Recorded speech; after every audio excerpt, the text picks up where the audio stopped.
Premier sujet que j'avais envie d'aborder dans cette série de capsules, c'est la question de ce que j'appelle la vie intérieure, puisque c'est le thème principal de ce que je fais sur ma chaîne de tarot. J'emploie beaucoup ce mot, et finalement je me rends compte que je ne l'ai pas beaucoup décrit ou défini.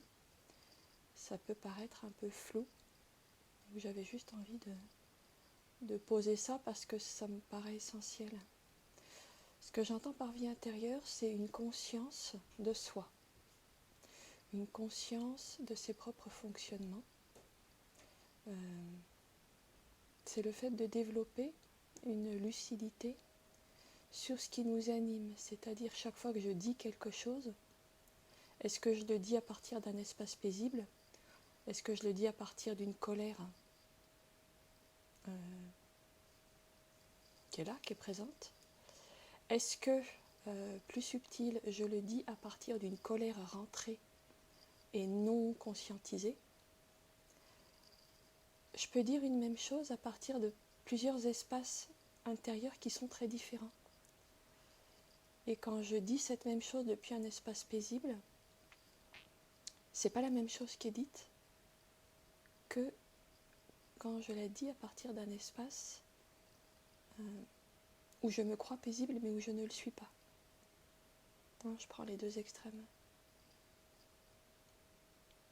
Puis entre les deux, je mets le fait de parler à partir de la colère. Ce que je veux dire par là, c'est que à une extrémité, il y a le fait de parler à partir d'un espace détendu, apaisé, qui n'est pas émotionnellement touché. En général, c'est là qu'on a le plus de chances d'être entendu. Et souvent, on met à l'extrémité, à l'inverse de ça, le fait de parler quand on est très en colère. Mais en fait, quand vous êtes très en colère, vous ne mentez pas, vous ne cachez pas votre colère. L'autre sait que ce qui est dit à partir d'un espace de colère. Vous le savez aussi, tout le monde le sait et c'est clair. Mais moi, j'aurais tendance à mettre à l'opposé de l'espace calme, non pas l'espace colérique, mais cette espèce d'état intérieur faussement calme, où on se raconte qu'on est calme, et où on est animé par une colère sourde, mais qu'on n'a pas voulu regarder, qu'on n'assume pas. Je le mets à l'extrémité parce que pour moi, c'est le pire, parce que là, on se ment à soi-même. Quand vous êtes franchement en colère, vous mentez à personne. Ok, vous parlez à partir de la colère, vous mentez à personne. Mais quand vous parlez à partir d'un espace faussement calme, beaucoup de gens sur une voie spirituelle font ça, d'ailleurs, on appelle ça l'ego spirituel. Mais bon, c'est une autre question. Mais quand vous parlez à partir d'un espace que vous croyez calme et qui en fait est animé par une colère dont vous n'avez pas pris conscience, je dirais que là, vous êtes vraiment à l'extrême dans l'opposé par rapport à l'espace calme. Et le fait d'être conscient de l'espace à partir duquel on parle, de la qualité de l'espace à partir duquel on parle, change énormément de choses. Simplement, encore faut-il avoir fait une démarche de regard sur soi pour être vraiment honnête. Est-ce que je suis paisible? Est-ce que je suis en colère? Est-ce que j'ai une colère que je rentre derrière un aspect paisible?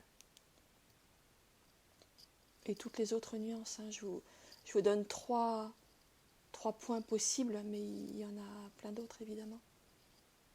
Mais ceux-là ont le mérite d'être trois modalités particulièrement faciles à comprendre. Et le travail sur la vie intérieure, déjà, c'est ça. C'est d'aller regarder dans quel état intérieur je suis, en particulier quand j'entre en relation avec l'autre, parce que ça va teinter tout l'échange, toute la discussion, toute la qualité de la relation. Et souvent, on ne fait pas ça. On voit qu'on est paisible, on peut voir qu'on est en colère parce que quand la colère est exprimée, on ne peut pas la nier. De toute façon, elle est là, tout le monde la voit. Mais toutes les choses refoulées, on ne les voit pas. Et c'est souvent celles-là qui prennent en fait le plus de place. Parce que quelqu'un qui parle à partir de la colère, mais qui finalement est OK pour être en colère, quelque part, c'est pas vraiment violent. Il ne fait pas semblant. Et pour moi, la plus grande violence, c'est quand on fait semblant. C'est quand, d'un air gentil, on dit quelque chose de méchant. Ça, c'est violent.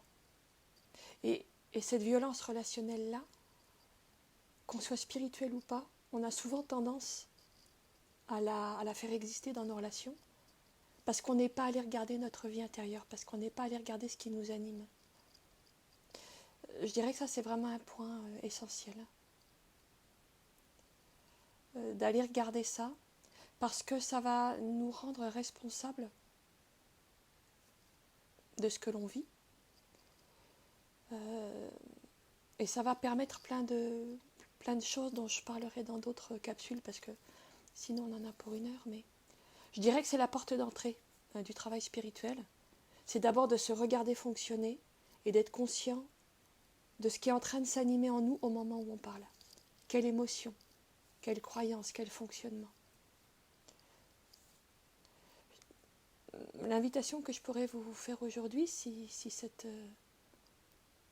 démarche-là vous intéresse, ce serait d'aller regarder aujourd'hui, au fil de vos interactions, en particulier avec les autres, parce que c'est vraiment là que ça se joue le plus fort, à partir de quel état intérieur vous parlez, ou à partir de quel état intérieur vous entrez en relation avec l'autre. Qu'est-ce que vous voulez vraiment? Par exemple, ce matin, je suis allée voir mon compagnon qui faisait son yoga, et puis je commence à lui parler. Et puis donc il arrête son yoga, et puis il se tourne vers moi, et puis on parle, et puis je lui dis « Ah pardon, je voulais pas t'interrompre ». Puis là, je pose, et je dis « Mais en fait, bah si en fait ». Je lui dis « Bah si, en fait, je voulais t'interrompre, mais je voulais qu'il s'occupe de moi, je voulais qu'il porte son attention sur moi. » Sauf que moi, j'arrivais avec une question, en apparence, urgente, ou... Voilà, mon urgence, c'était qu'il s'occupe de moi. Donc si je suis capable de regarder ça, vous voyez, c'est un petit exemple où il n'y a pas d'enjeu émotionnel très fort. Mais si je suis capable d'avoir ce petit moment d'honnêteté, de qu'est-ce que je veux vraiment, qu'est-ce que j'attends vraiment, de l'interaction que je suis en train d'initier, ça va bien faire le ménage, ça dégage bien l'horizon. Ça permet déjà d'effondrer beaucoup de blabla, beaucoup de brouillard aussi. Voilà, regardez, si c'est une fois de plus, hein, si ça vous parle. Regardez si au fil de vos interactions, qu'est-ce qui se joue. Voilà, c'est la proposition d'aujourd'hui.